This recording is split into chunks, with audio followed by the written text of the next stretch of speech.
So I just finished my little mini lecture, and then I realized after I did it that instead of recording a video, I recorded a picture. So there's a very useless picture of me not doing anything. Try again. If this doesn't work, you're on your own. Hey, today we're going to talk about midsegments. Midsegment is the middle piece of a triangle. If you take it's easier to draw. Take any triangle. All right, so I've got a triangle A, B, C.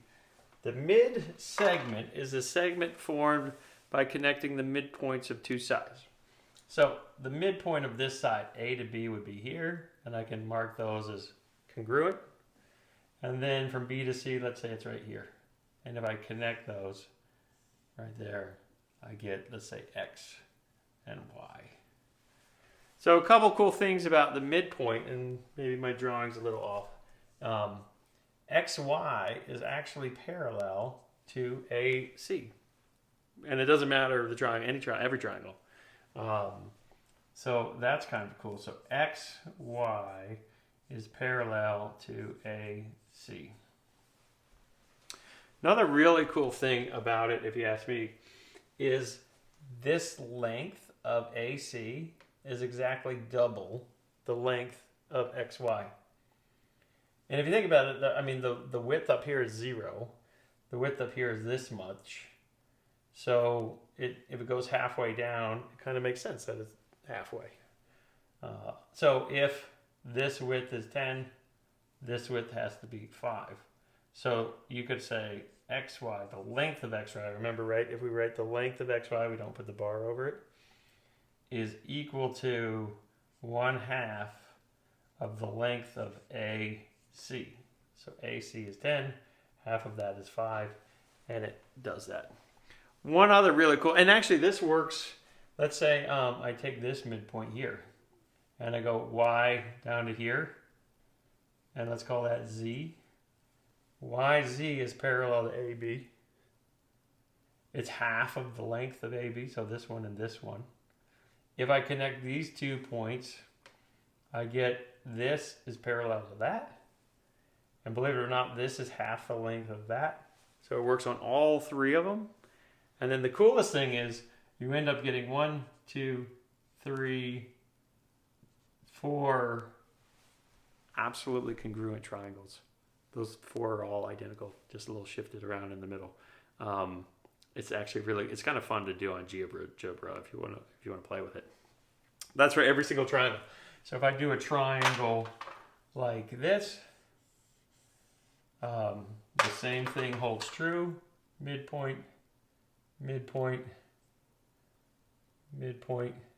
And if I connect them, I do a better job connecting, I get 4 congruent triangles and parallel sides, and all the widths are half of what the longer edge is, which is pretty cool. Oddly enough, trapezoids kind of do similar stuff. Trapezoids and triangles have a lot in common, actually. So let me show you those. So, and this is not isosceles trapezoids. This is every single kind of trapezoid.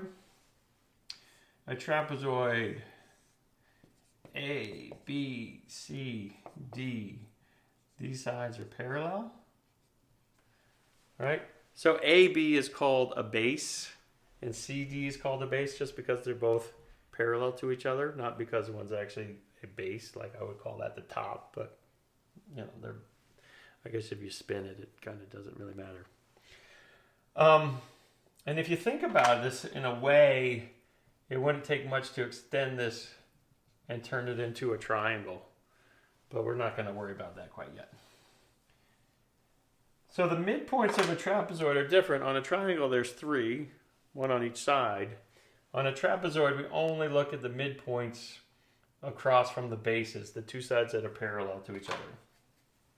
So I have a midpoint here, and I have a midpoint here. And let me connect those. And I'm going to call this X and Y. So in this world, X and Y is parallel to both A and B. And A and B we know is parallel to C and D. So all of these three lines are parallel to each other. Any trapezoid, doesn't matter.